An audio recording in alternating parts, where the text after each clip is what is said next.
شرور أنفسنا ومن سيئات أعمالنا من يهده الله فلا مضل له ومن يضلل فلا هادي له وأشهد أن لا إله إلا الله وحده لا شريك له وأشهد أن محمدا عبده ورسوله أما بعد فإن خير الحديث كتاب الله وخير الهدي هدي محمد صلى الله عليه وسلم وشر الأمور محدثاتها وكل محدثة بدعة وكل بدعة ضلالة وكل ضلالة في النار.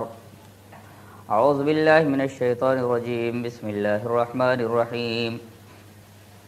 قاف والقرآن المجيد بل عجبوا أن جاءهم منذر منهم فقال الكافرون هذا شيء عجيب أئذا متنا وكنا ترابا ذلك رجع بعيد قد علمنا ما تنقص الأرض منهم وعندنا كتاب حفيظ بل كذبوا بالحق لما جاءهم فهم في أمر مريج أفلم ينظروا إلى السماء فوقهم كيف بنيناها وزيناها وما لها من فروج والأرض مددناها وألقينا فيها رواسي وأنبتنا فيها من كل زوج بهيج تبصرة وذكرى لكل عبد منيب ونزلنا من السماء ماء مباركا فأنبتنا به جنات وحب الحصيد والنخل باسقات لها طلع نضيد رزقا للعباد وأحيينا به بلدة ميتا كذلك الخروج. أعوذ بالله من الشيطان الرجيم. يا أيها الذين آمنوا كتب عليكم الصيام كما كتب على الذين من قبلكم لعلكم تتقون.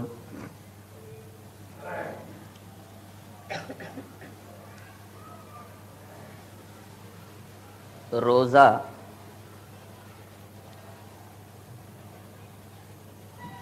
یہ تزکیہ نفس، پاکیزگی نفس، تربیت اخلاق کے لیے ایک مکمل نصاب ہے.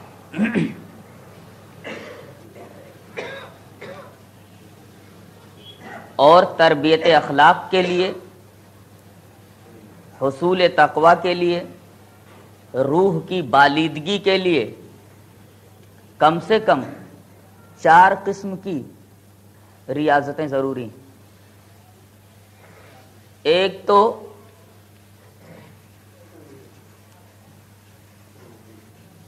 کم خوری، اور دوسرے کم گوئی، تیسرے کم خوابی، چوتھے کم آمیزی. کم خوری کا مطلب ہے کم کھانا.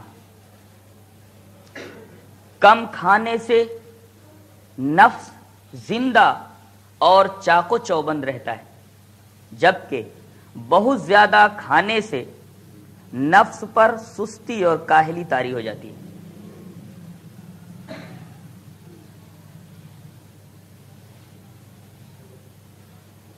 کم خوری کی یہ اہمیت ہے. کم گوئی، کم بولنا. کم بولنا یہ انسان کو سنجیدہ اور باوقار اور متین بنا دیتا ہے.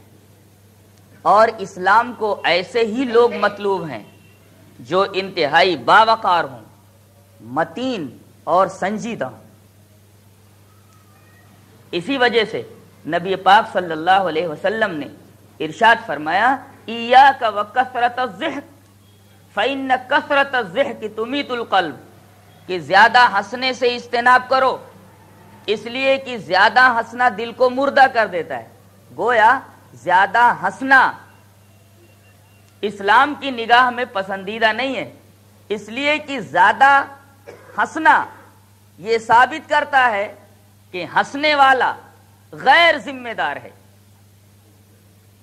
ذمہ دار آدمی کے چہرے کے اوپر، ہونٹوں کے اوپر تبسم تو آ سکتا ہے، کہا اور ہنسی نہیں آ سکتی.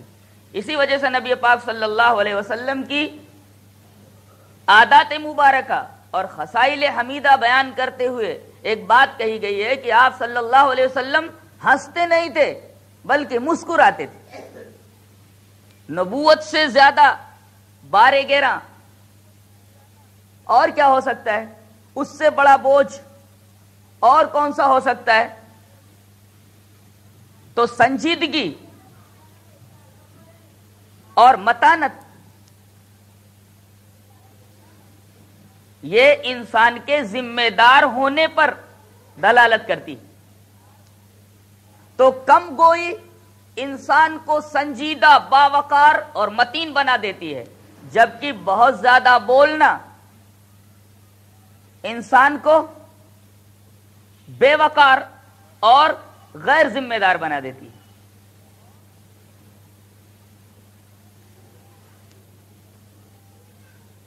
تیسری ریاضت کم خوابی۔ کم سونے سے روح بیدار رہتی ہے اور زیادہ سونے سے قلب و نظر پر حجابات چھا جاتے ہیں۔ اسی وجہ سے نبی پاک صلی اللہ علیہ وسلم راتوں کو بہت زیادہ عبادت کیا کرتے تھے، راتوں کو زندہ رکھا کرتے تھے، خاص طور سے رمضان کے آخری اشعرے کے اندر تو آپ صلی اللہ علیہ وسلم اپنی کمر کس لیتے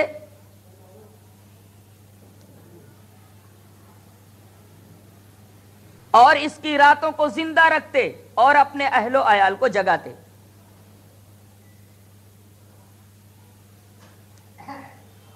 آخری عشرے میں راتوں کے زندہ کرنے کے لیے خاص اہتمام نبی پاک صلی اللہ علیہ وسلم کی طرف سے کیا جاتا تھا۔ تو تیسری ریاضت حصول تقوی اور تربیت نفس اور تربیت اخلاق کے لیے کم خوابی۔ کم سونے سے روح بیدار رہتی ہے اور زیادہ سونے سے قلب و نظر پر پردے پڑ جاتے ہیں، حجابات چھا جاتے ہیں۔ چوتھی ریاضت کم آمیزی، لوگوں سے اختلاط کو کم کر دینا، لوگوں سے میل جول کم کر دینا۔ اس سے انسان بہت ساری واہیات باتوں اور بےہودگیوں اور بہت سارے غلط اثرات سے محفوظ ہو جاتا ہے، اس لیے کہ اختلاط کا سلسلہ جتنا دراز کرے گا، ملاقات کا سلسلہ جتنا لمبا کرے گا، میل جول کے معاملے کو جتنا طول دے گا، اتنا ہی آدمی بےہودگیوں میں ملوث ہوگا اور غلط اثرات سے متاثر ہوگا۔ آپ دیکھیں گے کہ روزے کے اندر یہ چاروں باتیں خاص طور سے نمایاں ہیں، اس لیے کہ روزے کی حالت میں آدمی کم سوتا ہے، روزے کی حالت میں آدمی کم بولتا ہے، روزے کی حالت میں آدمی اختلاط اور میل جول کو کم کر دیتا ہے، اور روزے کی حالت میں آدمی کم کھاتا ہے، اس لیے کہ اللہ تبارک و تعالی روزے کے اندر کھانے کو منع نہیں کرتا۔ ایک خاص نکتہ ہے، اسلام کے اندر جو روزہ مسلمانوں پر فرض کیا گیا ہے یہ کوئی نئی بات نہیں ہے، اس سے پچھلی امتوں پر بھی روزے فرض کیے گئے تھے۔ عیسائی بھی روزہ رکھتے ہیں، یہودی بھی روزہ رکھتے ہیں، ہندو بھی برت رکھتے ہیں، لیکن ان کے روزوں میں اور اسلام کے روزوں میں زمین اور آسمان کا فرق ہے، اس لیے کہ ان کے روزے خالص رسمی ہوتے ہیں، جس سے روح کی تربیت نہیں ہو پاتی، تزکیہ نفس نہیں ہو پاتا، اس لیے کہ وہاں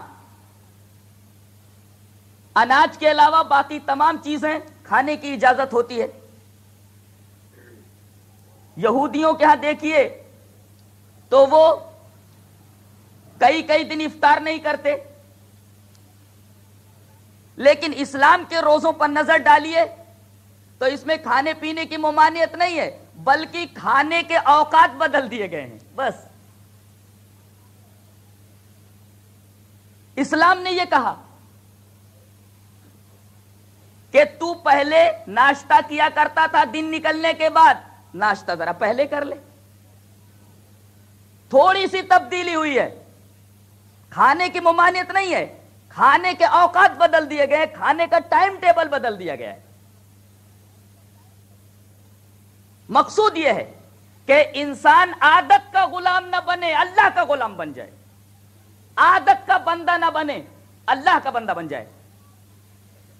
اس لیے کہ آدمی کے کھانے کے مخصوص اوقات ہوتے ہیں، رمضان میں ان مخصوص اوقات پر ضرب لگائی جاتی ہے، اس لیے کہ ان مخصوص اوقات کا پابند ہو جاتا ہے آدمی، عادات کا پابند ہو جاتا ہے۔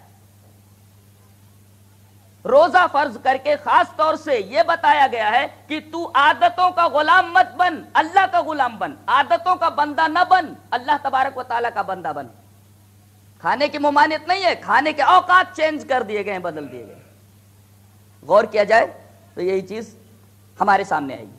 دوسرا فرق یہ ہے کہ غیر اسلامی روزے جو ہیں وہ شمسی اعتبار سے رکھے جاتے ہیں، اس میں سورج کا حساب ہوتا ہے، لیکن اسلام میں قمری حساب سے روزے رکھے جاتے ہیں۔ چاند دیکھ کر روزہ رکھا جاتا ہے اور چاند دیکھ کر روزہ چھوڑ دیا جاتا ہے۔ فرق کیا ہے؟ شمسی مہینے کے اندر جس موسم کے اندر روزہ فرض ہو گیا، گھوم گھوم کر کے اسی موسم کے اندر روزہ آئے گا۔ فرض کرو کہ گرمی میں اگر روزہ فرض کر دیا گیا اور شمسی مہینے کا اعتبار کیا جائے تو ہمیشہ گرمی ہی کے موسم میں وہ روزہ گھوم گھوم کر کے آئے گا، لیکن قمری حساب سے یہ بات نہیں ہے۔ قمری مہینوں کے حساب سے اگر دیکھیے تو کبھی روزہ سردی میں آتا ہے، کبھی گرمی میں آتا ہے، کبھی برسات میں آتا ہے۔ اس طریقے سے اللہ تبارک و تعالی تمام موسموں میں ریاضت اور مجاہدے کا مزاج شناس بنا دیتا ہے انسان کو۔ یہ فرق بھی ہے اسلامی روزوں میں اور غیر اسلامی روزوں میں۔ گویا روزہ تربیت اخلاق اور حصول تقوی، تزکیہ نفس اور پاکیزگی نفس کے لیے ایک مکمل نصاب ہے، جس کے لیے کم سے کم 4 ریاضتیں لازم ہیں: کم کھانا، کم بولنا، کم سونا اور کم میل جول رکھنا، اور روزے سے یہ چاروں چیزیں حاصل ہو جاتی ہیں۔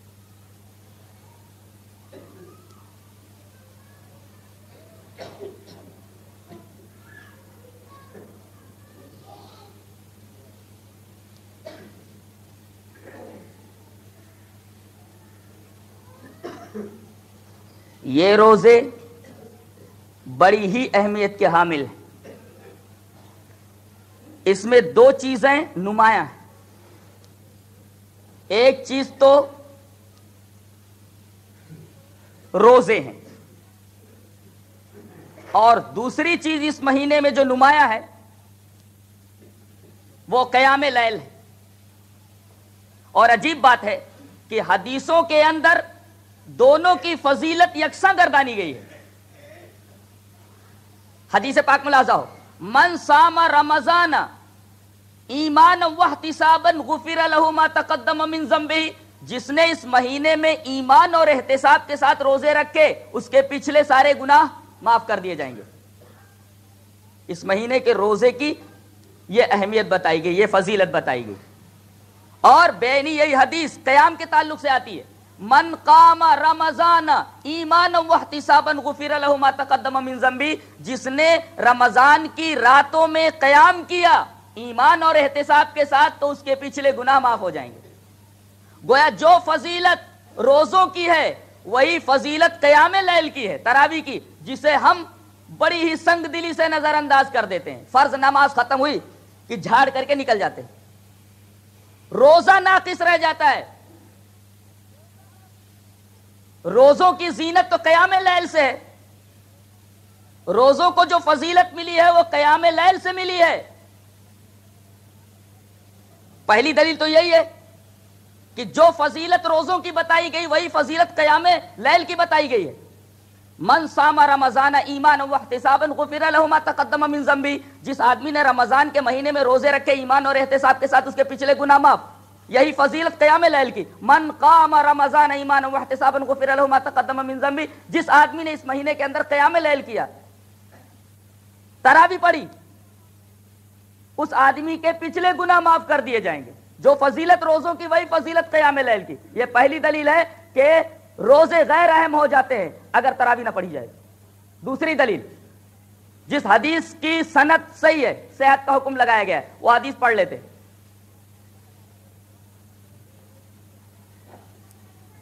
کہ الصیام، نبی پاک صلی اللہ علیہ وسلم نے ارشاد فرمایا کہ الصیام والقیام یشفعان للعبد یوم القیامہ، یقول الصوم ربی منعته الطعام والشراب بالنہار، ویقول القرآن ربی منعته النوم باللیل فشفعنا بہ۔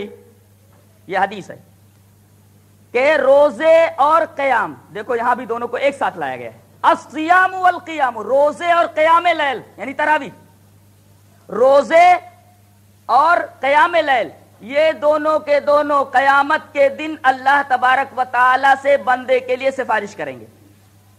نبی پاک صلی اللہ علیہ وسلم فرماتے کہ روزہ یہ کہے گا کہ اے اللہ میں نے دن میں اس کو کھانے پینے سے روک دیا تھا، ربی منعته الطعام والشراب بالنہار، دن کے اندر میں نے اس کو کھانے پینے سے روک دیا تھا۔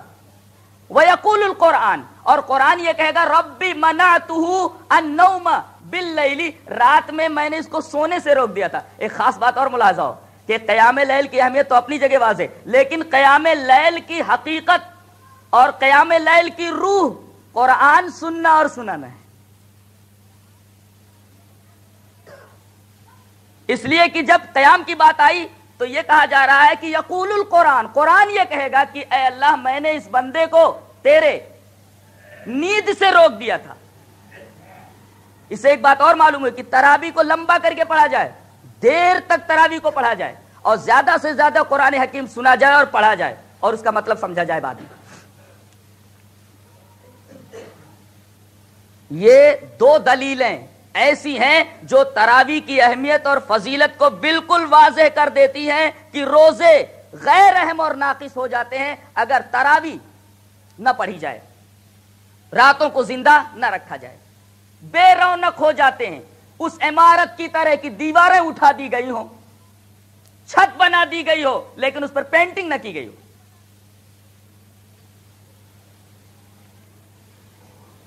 یہ قیام لیل کی اہمیت۔ ارے آج تو آ جاؤ، سب آج آ جاؤ۔ اہمیت سمجھنے کے بعد سارے تسلیم خم کر دینا ضروری، اس لیے کہ ایک مسلمان کا یہ عقیدہ ہونا چاہیے کہ نبی کسی بات کو اگر اہم بنا کر پیش کرے تو اسے اہم سمجھا جائے اور اس پر عمل کیا جائے۔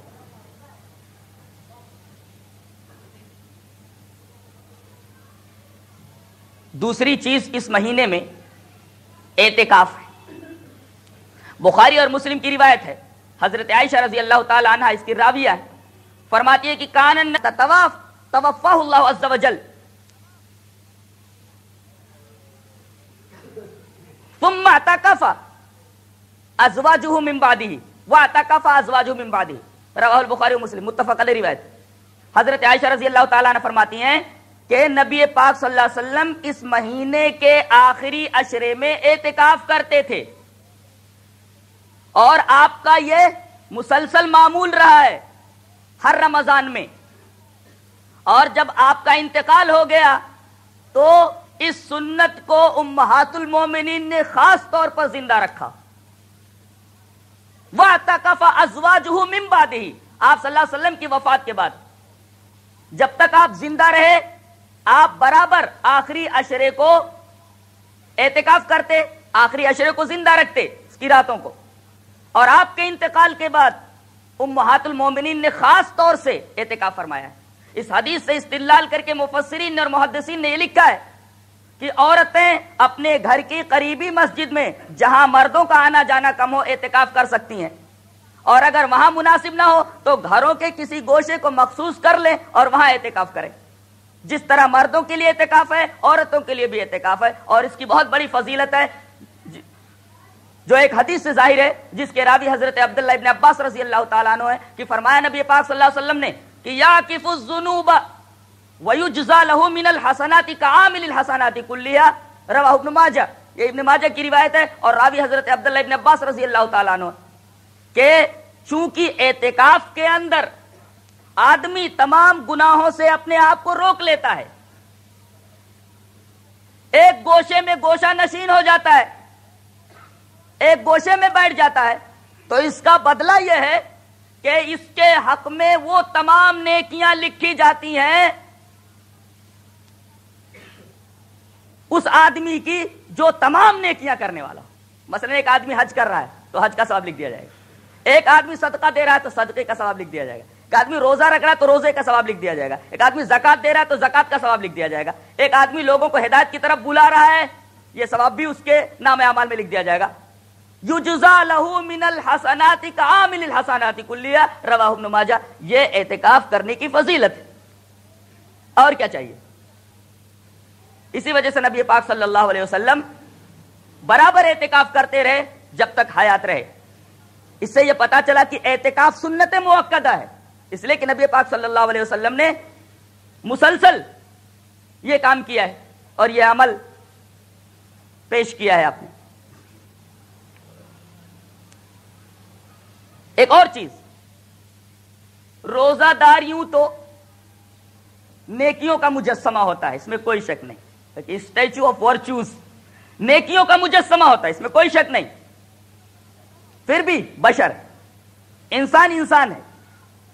روزہ دار نیکیوں کا مجسمہ ہوتا ہے, ملائکہ کی صف میں داخل ہو جاتا ہے, پھر بھی انسان ہوتا ہے. بتقاضائے بشریت روزے کی حالت میں, روزے کے ایام میں کچھ لغزشیں اس سے سرزد ہو جاتی ہیں. ان لغزشوں کو ختم کرنے کے لیے اور روزے کو پیور بنانے کے لیے نبی پاک صلی اللہ علیہ وسلم نے ایک عمل بتایا ہے, وہ ہے صدقہ فطر. صدقہ فطر واجب ہے ہر مسلمان کے اوپر, اور اس کا فلسفہ یہ ہے, اس کی فرضیت کا ریزن اور سبب یہ ہے تاکہ جو عیوب روزے دار کے روزوں میں پیدا ہو گئے ہیں ان عیوب کا ازالہ ہو سکے. ایک نقطہ اور ہاتھ آیا کہ عبادات میں کمی اور نقص رہ جائے تو صدقہ ایک ایسی چیز ہے جو ان عیوب, ان کمیوں اور نقائص کو دور کر دیتی. یہ صدقے کی فضیلت ہے. عبادات میں جو کمی رہ جائے, جو گڑبڑی پیدا ہو جائے, اس گڑبڑی کو دور کرنے کے لیے صدقہ فرض کیا گیا. صدقے کی اہمیت واضح ہوئی. یہ پوائنٹ خاص طور سے نگاہوں میں رکھا جائے اور ذہن کے کسی گوشے میں محفوظ کر لیا جائے. اور کوئی عبادت نہیں بتائی گئی, اسی وجہ سے ہر آدمی کے اوپر یہ چیز فرض کی گئی. کتنا دے؟ نبی پاک صلی اللہ علیہ وسلم کے زمانے میں صحابہ کرام رضوان اللہ تعالی علیہم اجمعین ایک پیمانے سے صدقہ فطر نکالا کرتے تھے جس کو ہم سا کہتے ہیں عربی میں. اور وہ سائے مصری نہیں بلکہ سائے حجازی, مصر اور دیگر ملکوں کے اندر چلنے والا سا نہیں بلکہ حجاز کے ایریا میں چلنے والا. حجاز سے مراد مدینہ, مکہ, طائف اور دیگر علاقے, یہ حجاز کے ایریا ہیں. حجاز کے اندر اس وقت جو پیمانہ چلتا تھا اس کو سا کہتے تھے. لہذا اسی سا سے صحابہ کرام رضوان اللہ تعالی علیہم اجمعین صدقۃ الفطر نکالتے تھے. یہ سائے حجازی آج کے بین الاقوامی وزن کے اعتبار سے 2 کلو 650 گرام ہوتا ہے. 2.25 کلو نکال دو, کہیں 2 کلو 600 گرام لکھا ہوا ہے اور کہیں سائے حجازی کا موازنہ 2 کلو 650 گرام بتایا گیا.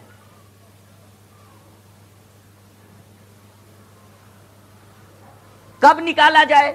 بخاری اور مسلم کی روایت ہے کہ حضرت عبداللہ ابن عمر رضی اللہ تعالیٰ عنہ 2 دن یا 1 دن پہلے صدقۃ الفطر نکال دیا کرتے تھے. ایک روایت کے اندر اور آتا ہے کہ صدقہ فطر نکال کر کے فطرے کا غلہ نکالنے کے بعد یہ فطرہ جمع کرنے والوں کے پاس بھیج دیتے تھے. امام بخاری رحمۃ اللہ علیہ اس حدیث کو نقل کرنے کے بعد فرماتے ہیں کہ وَكَانُوا يُعْطُونَ لِيُجْمَعَ لَا لِلْفُقَرَاء, کہ صحابہ کرام جو صدقۃ الفطر دیتے تھے جمع کرنے کے لیے دیتے تھے, فقیروں کو اپنے ہاتھ سے نہیں دیتے تھے بلکہ ایک کمیٹی ہوتی تھی, کچھ لوگ ہوتے تھے جو صدقۃ الفطر کو جمع کرتے اور حاجت مندوں کی جیسی حاجت ہوتی وہاں بھیج دیا کرتے. لہذا اجتماعی طور پر صدقۃ الفطر کو تقسیم کرنا یہ سنت ہے. اگر کوئی آدمی ہفتہ دن پہلے 15 دن پہلے نکال دے تب بھی جائز.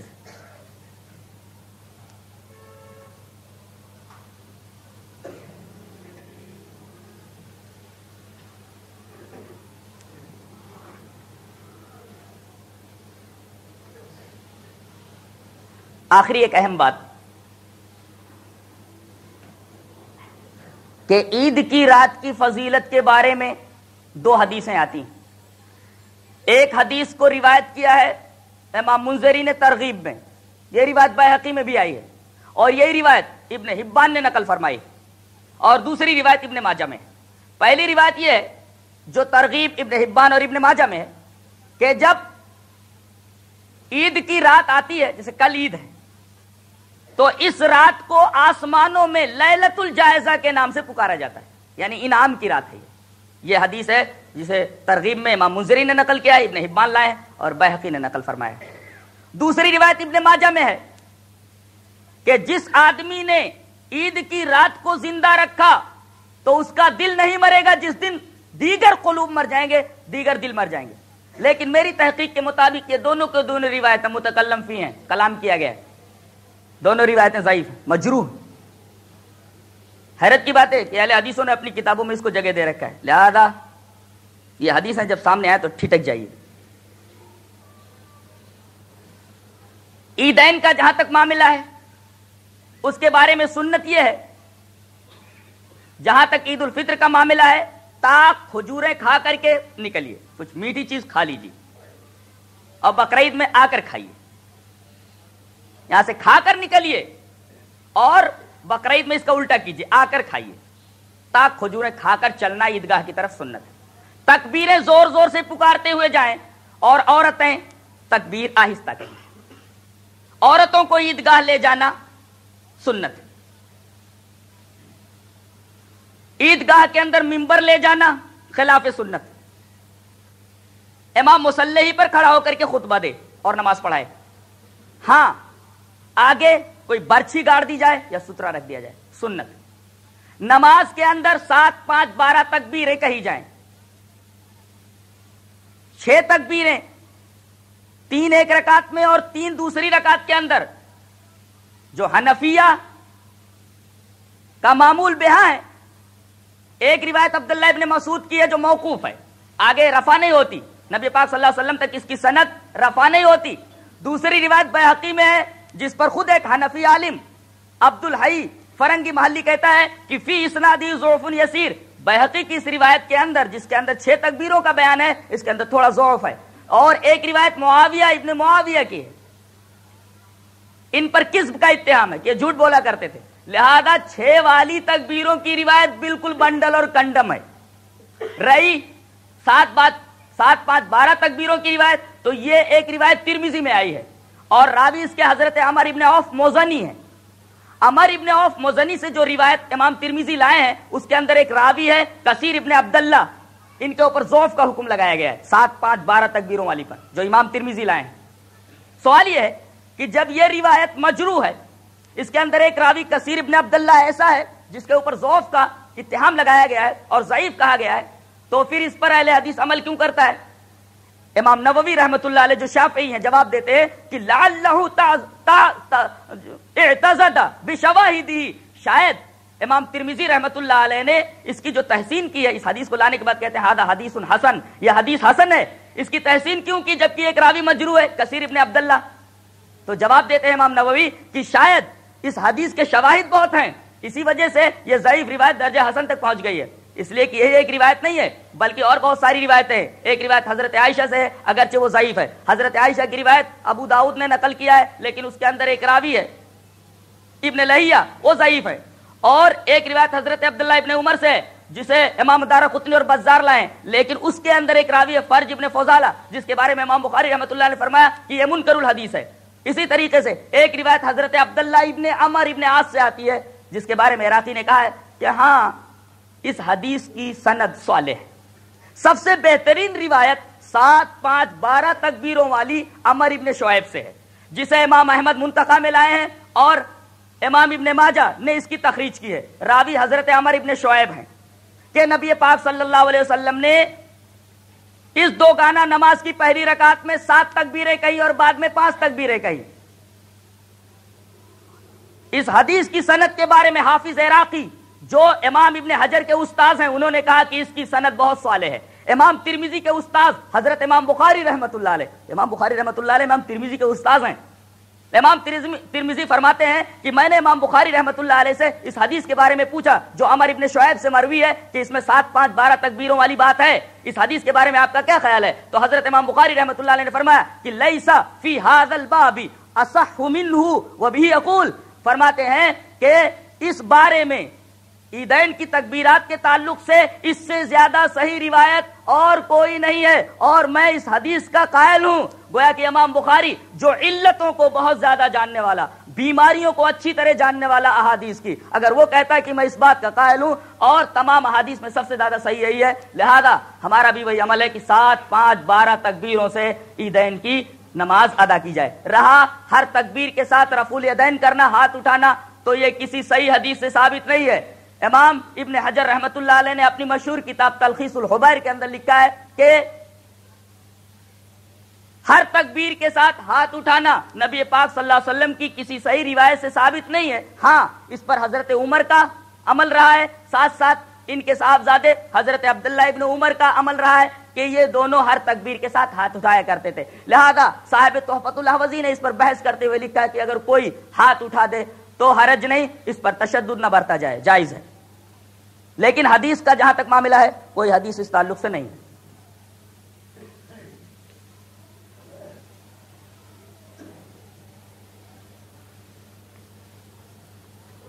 یہ خاص باتیں تھیں جو میں نے آپ حضرات کے گوش گزار کی۔ ایک بات اور آخری بات جو رہ جاتی ہے وہ یہ ہے کہ ان 30 روزوں کے بعد عید کے مان بعد 6 روزے ایسے ہیں جن کی بڑی اہمیت ہے۔ وان ابی ایوب رضی اللہ تعالی عنہ قال قال رسول اللہ صلی اللہ علیہ وسلم من صام رمضان واتبعہ 6 من شوال فذلک صیام الدہر، رواہ مسلم۔ یہ روایت مسلم کی ہے، کوئی ایری غیری روایت نہیں ہے، جرح سے خالی ہے، امام مسلم اس حدیث کو لائیں۔ فرماتے ہیں کہ جس آدمی نے رمضان کے روزے رکھے اور عید کرنے کے بعد مان 6 روزے رکھے تو اس نے گویا پورے سال کے روزے رکھے۔ کتنے ہو گئے؟ 30 اور 6 36۔ یہ قانون الہی ہے کہ من جاء بالحسنۃ فلہ عشر امثالھا، آدمی اگر ایک نیکی کرتا ہے تو اللہ تبارک و تعالیٰ اس ایک نیکی کا ثواب 10 نیکی اس کے نامہ اعمال میں لکھوا دیتا ہے۔ تو 30 روزوں کے کتنے دن ہوئے؟ 10 ماہ، اور 6 کے حساب لگا لینا 2 ماہ۔ اس طریقے سے اگر رمضان کے روزے رکھنے کے بعد کوئی آدمی 6 روزے شوال کے رکھ لے تو گویا اس نے پورے سال روزے رکھے۔ یہ خاص اور اہم باتیں تھیں جن پر ہم نے روشنی ڈال دی ہے۔ بقیہ کوئی مسئلہ اگر رہ گیا ہو تو بعد میں پوچھ لینا، صحیح حدیث کی روشنی میں اس کا جواب دے دیا جائے گا۔ وآخر دعوانا الحمدللہ رب العالمین۔